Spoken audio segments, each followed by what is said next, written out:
Hello everybody, and welcome back to the Q&A. If you followed the last Q&A, I'm doing all the Q&As for the month of October during the last part of September because we have a ton of questions and we want to go ahead and get to it.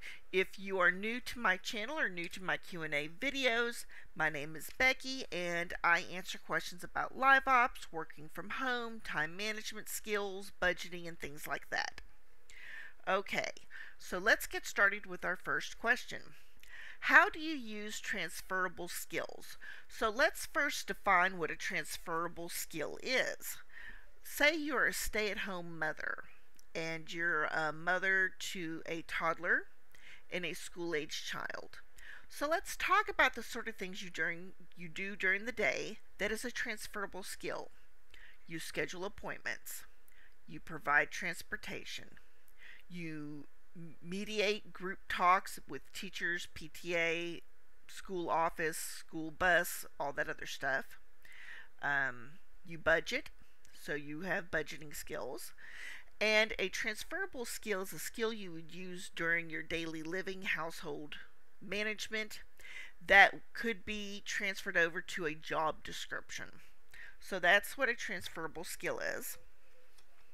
And if you think about it and write down the things that you do during the day, if you are a stay-at-home parent, you will find that you will have some transferable skills there. Okay, let me open this one. Okay, how does a person balance children or medical problems while working from home? So I can talk as somebody who has medical problems that I see a regular doctor and several specialists for. I chose to have a 1099 position. I work for Live Ops. And I chose that because I can create my own schedule. So I know that every Thursday at 11 Central, that is set aside time for me to talk to a specialist. And I see that person every week, pretty much.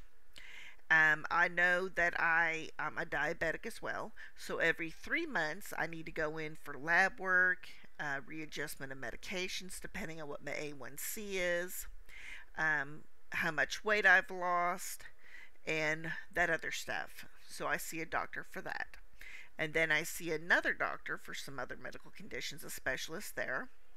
And so, yeah, it's usually every few months there's about 3-4 doctor's appointments in a month.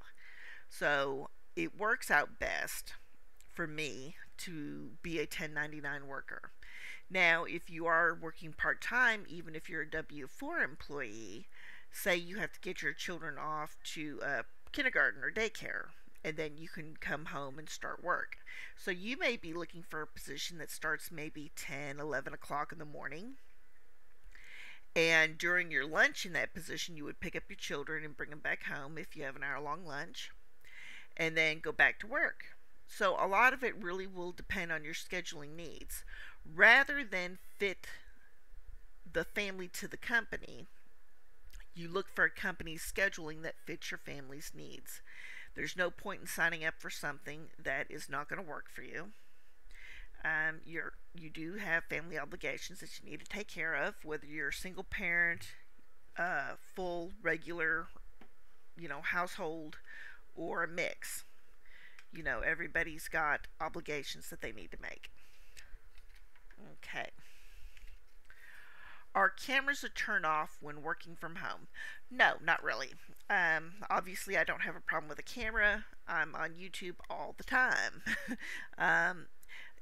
A lot of times, if you are training working from home, you may be using Zoom, WebEx, Adobe, and they're all virtual classrooms. And you usually will be on camera for at least part of it if you're in a breakout room. I know companies like Broadpath, they have their own Beehive camera, and if you search my videos, I talk about the Beehive camera and the Beehive community, and they can see you all the time, which means, of course, that you're not getting up and leaving the screen blank or doing something else or eating.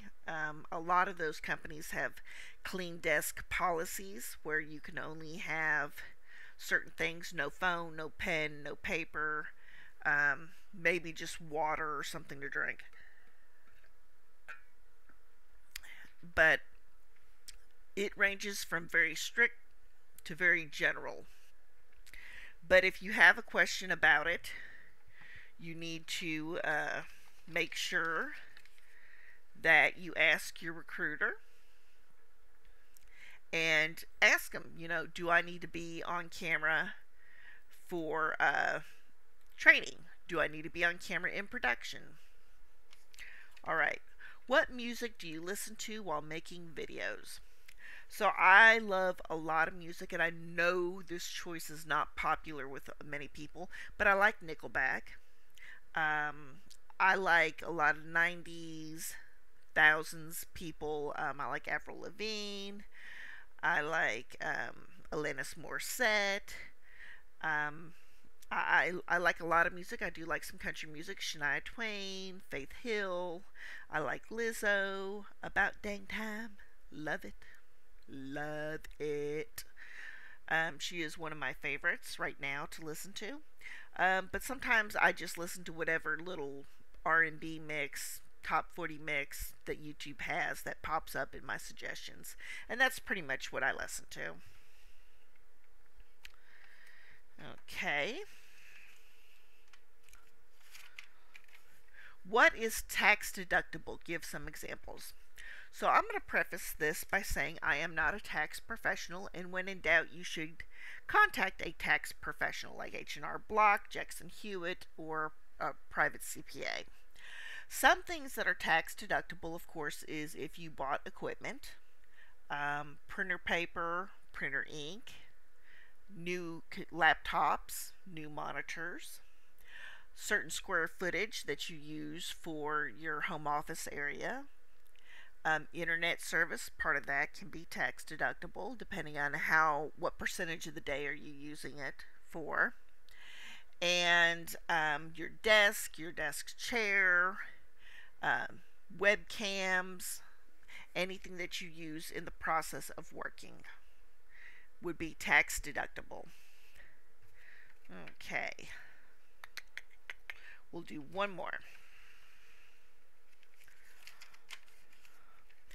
How strict is the attendance for work from home? During training, you're going to be told that you cannot miss anything, any part of it at all. The reason for that is very simple and plain. You can't make up that time and then keep up with the class. So if you have 10 weeks of training, you cannot miss any of it. Do not miss any of it. Do not try to miss any of it. Do not have a vacation. The recruiter or interviewer should ask you if you are going to have any plans, vacation, family, medical, whatever. If you do, just be upfront and honest and get into a training class after your event. So say, for example, you have the week of Thanksgiving, you're going to be out of town. So maybe you'll be in a December training class. But you need to work that out with your recruiter and your interviewer before accepting a position, and you need to be upfront and honest about it. All right, everybody, thank you so much, and I will see you next time.